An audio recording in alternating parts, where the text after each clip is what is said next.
দুর্গাপুরের কয়লাখনি অঞ্চলের পুখরা এলাকায় ব্রাহ্মণ পরিবারের জন্ম সৌরীশ বন্দ্যোপাধ্যায়ের।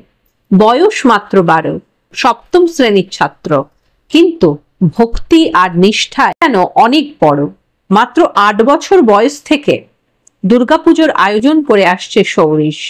আজ টানা 5 বছর ধরে নিজের হাতে প্রতিমা গড়ে মণ্ডপ সাজিয়ে সঠিক মন্ত্রোচ্চারণের মাধ্যমে দুর্গাপুজো করে আসছে সে।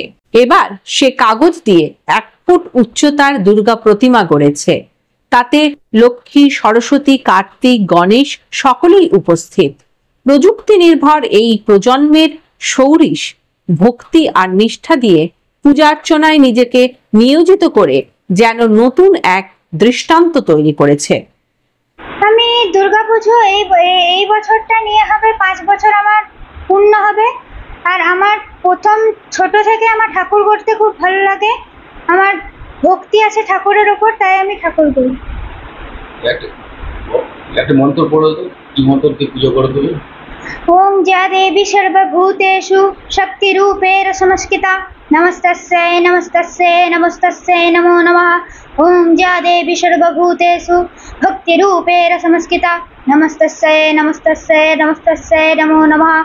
ওম যা দেবী সর্বভূতেষু মাতৃরূপেণ সংস্থিতা নমস্তস্যৈ নমস্তস্যৈ নমস্তস্যৈ নমো নমঃ। তোমাকে এই মন্ত্র পাঠটা শিখিয়েছি না তুমি নিজের আগ্রহে নিজে শিখেছো?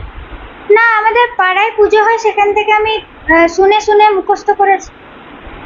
4 দিনেরই পুজো করে? হ্যাঁ, 4 দিনেই পুজো করি। বাড়ির লোক তো সাপোর্ট করে? হ্যাঁ। কি বলে? পরের বছর যাতে আরো ভালো হয়।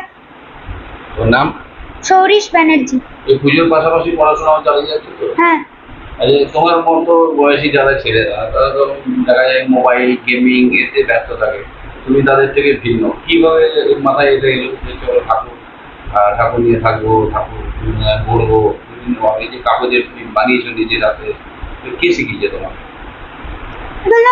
আমি তো ড্রয়িং শিখি, তারপরে আমার একটু আগ্রহ আছে ড্রয়িং করতে, ভালো করে কিছু করতে, এরকম করে আমি করি। স্যার, মোবাইলের প্রতি কোনো ঝোঁক নেই? না।